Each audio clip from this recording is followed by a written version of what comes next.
and our classroom is officially in session. Lee & Low is the largest and most trusted multicultural children's book publisher in the U.S. A family-run, independent, and certified 100% minority-owned business enterprise, Lee & Low produces high-quality books about everyone for everyone, along with free educator resources to make meaningful use of each book in today's classroom. Email quotes@leeandlow.com today to start building a custom collection tailored to your unique needs, goals, and budget.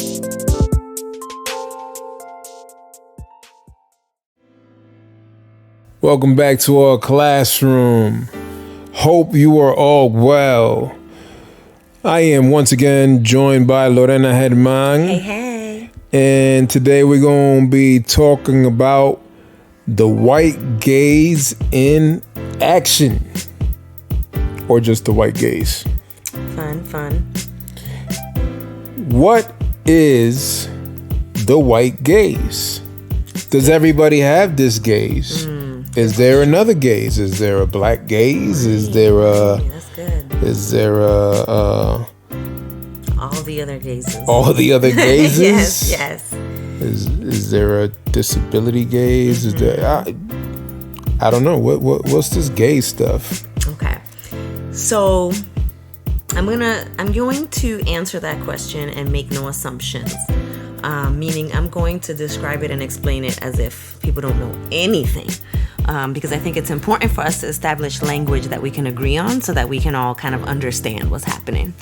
So we know what gaze means, right? A gaze is a look or watching when you are envisioning or seeing something. And so a white gaze is a concept or a term made popular by Miss Toni Morrison.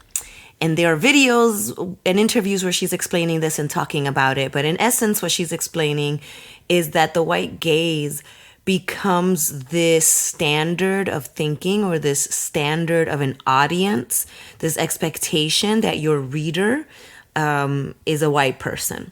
And so, one of the things that she explains is that, it's like if lives other than white ones, so black lives, any other lives, don't matter outside of the white gaze, right? So what she is alluding to there is the request that she had to deal with over and over again around, is she going to ever write about people other than black people, as if that's not enough, as if that's not worthy of her talent and time.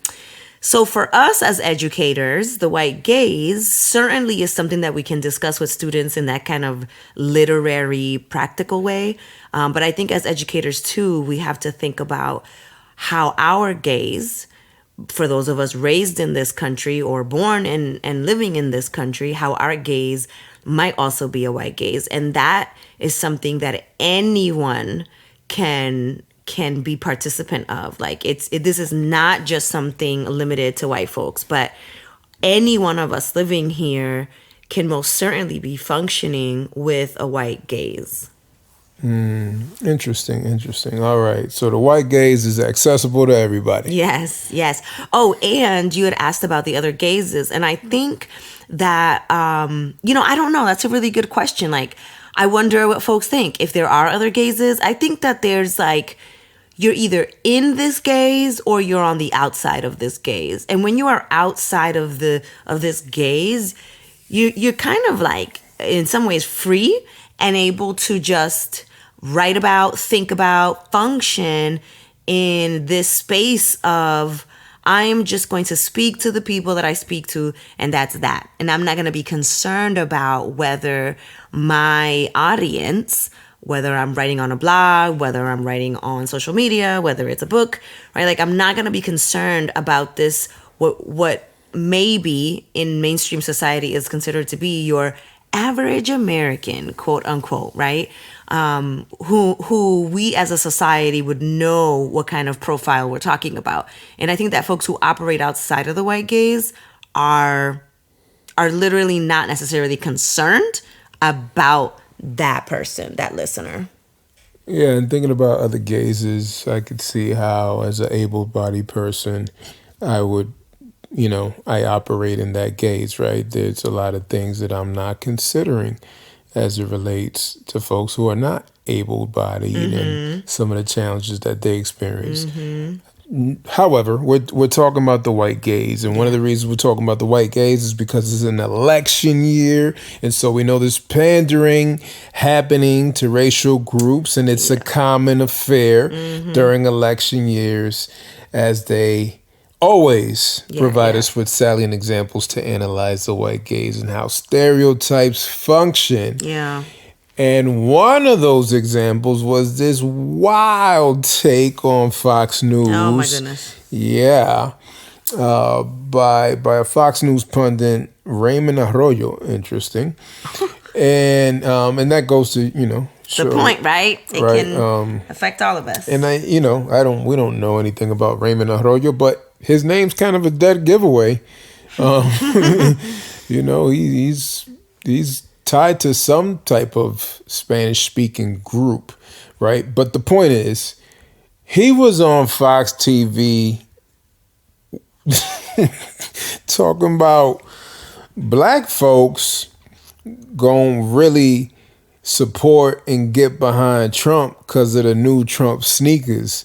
The gold-plated Trump sneakers going for $300-$400. Yeah.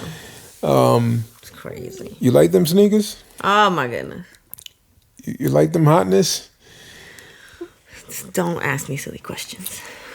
Listen, the moment was cringe-worthy to say the least. Oh my goodness. I mean, it's just like, so I did a post on this, and the moment, so here's what happens, right? In the clip, this guy, I don't know what he is, a speaker? Was he a guest? He's a reporter? He's a commentator. He's a Fox News commentator. Okay. So he hops on and Raymond Arroyo. Right. And so he's like, oh, Trump is amazing because he knows culture. And because he knows that the black community likes sneakers, he's made a sneaker. And I'm sitting there like, this guy is serious. He really thinks that this is okay, that this is intelligent, and that this is true. Like that, right? And that to me is an example. All black people are sneakerheads, right? But here's the thing about that, right? Like, this is how the white gaze comes in, because this person is clearly looking at a whole group of people through the lens of not those people. He is talking about an entire group of people through the lens of ignorant white folks. It's a stereotypical lens. And so what he is doing is saying, hey, other white folks, look, see the stereotype that we think is true. Look, Trump is selling them sneakers, and it's because he knows it must be true. Right. And black folks are going to vote for Donald Trump because of some gold sneakers. Because Donald Trump came out with some gold sneakers that have the American flag on it. It's just offensive. Oh man, the layers to this, right? Like, there's so many layers to this. But the white gaze, but the white gaze is definitely involved. Yeah, this was gross. I wanna just review real quick what this looks like in action, right? So here's one example. We're seeing it in the news. We're gonna keep seeing it, unfortunately, this year with all of this election and people saying all kinds of things. And I feel like once you see it, you kind of can't unsee it. But some other examples about how we can see the white gaze at work in our lives is, for example, when you're at a place of employment and there's a policy around hair that privileges straight hair. So why is this an example of the white gaze? Because underlining that policy is the belief, right? Is the perception and the point of view, or so the gaze, that this particular type of hair is more professional, is more aesthetically pleasing, put together, neater, etc. And so you have here another example, right, of seeing something that is actually very much super subjective, like right? Like if you were in another country, that's not necessarily even a sign of beauty. It's like, oh, maybe your hair is flat, right? Like that isn't necessarily seen as professional. But anyway, so here in the US, we have this issue around hair. We just did a podcast on a discriminatory situation around hair. Another example of the white gaze at work is demanding a particular like size of clothing, specifically addressing the clothing of a cultural group. So again, we are seeing this white heteronormative, right? This type of belief system of what is appropriate, of what is good and right, and even moral, being turned into policy. Policing and punishing language that is either regional or cultural that deviates from the quote unquote dominant standard English. This is also an example of the white gaze in action. And I think you can also think about this as like an extension or a deeper way of thinking about like stereotypes and generalizations, right? So what are the ideas? What is the let's say the abstract that happens in our mind that then pushes us to make stereotypes and generalizations, and then that's where the white gaze comes in. Yeah, and right, thinking about these stereotypes and building off of the Fox News pundit Raymond Arroyo, Brother Basil Waj had shared, and when you made the post on Instagram, he commented that he showed the video to his class. He's a teacher. And that since the Civil Rights Act of 1968, the Republicans, as well as the Democrats, have had a benign neglect policy towards black people. Both parties have yet to offer anything, he says, specific or tangible to black Americans. It has been vote for me for cool sneakers in this case, or I could play the saxophone, Bill Clinton, yeah. Or I keep hot sauce in my bag. Oh my goodness, Hillary. Didn't Kamala Harris do that too? Maybe. I don't know. I can't remember. I think it was Kamala, not Hillary. No, definitely Hillary, but maybe it was both. Maybe. Man, I'm pretty sure Kamala did that too. I would have to check. I would have to confirm also, but in the case that she did, it would reinforce what's being said in terms of the white gaze, doesn't restrict itself to anybody or any particular ethnic group or racial group. We could all fall victim to the white gaze. I'm sure I've been there. Yeah. Yeah, I mean, and I don't really want to even make this about politics or political parties. I think it's simply that our moment, like literally 2024, it's an election year. So we're going to see it everywhere. But we were seeing it last year, the year before that, right? Like we've seen it all the time. And literature is a really good place for us to see it some more, just because we have, the opportunity to read writing. Right. So like we get to see who this author had in mind as they were writing. So one of the ways to notice the white gaze, which I've talked about before, is, for example, in a book written by a bilingual author. So an author from any other country or an author who speaks another language, and the ways that they treat the language in their book shows whether or not they are operating from the white gaze. So, for example, there are authors who will write a book and include words in other languages that, and then they explain it right after, or they italicize those words or phrases. And that's one way. What, you don't like italics? No, that's not it. Italics are pretty. But that's one way to say, oh, I am assuming my audience needs this explanation, which means I am not assuming that I am writing to the people like me. And I think it's powerful when authors don't do that because, for example, like Elizabeth Acevedo was just in a conversation, in an interview with Julia Alvarez, two of our faves. And someone was asking her about, like, how come you don't italicize? How come you don't explain your terms? And she's like, I don't assume my audience doesn't know this. She's like, I assume that my audience is either going to understand it or will do the work to figure it out and follow along. She's like, when I had to read these things in school, nobody cared to define things for me. Authors didn't. They just either expected me to do the work or they thought that I was their audience. Yeah, that's a valid point. And so that's what this comes down to is, who are you writing for? Who is on your mind as you're writing? And what are the things that you don't have to explain? Like if you're from a small rural town in Kentucky, like there's jokes you can make in your neighborhood that you don't have to explain. And that comes across in your writing as well. Like if we're in our hometown of Lawrence, there's jokes we can make. We could say things like, oh, Crazy Joe. And anybody from Lawrence knows who Crazy Joe is. Yeah, but you can't say that outside of... Right, but outside of Lawrence, you'd have to explain it. Right. Or provide enough context clues that it's okay. Like, we're just going to keep going and you're just going to have to do a little bit of extra work to figure that one out. Sure. And so that's how you can kind of try to start catching that in the books that you're reading.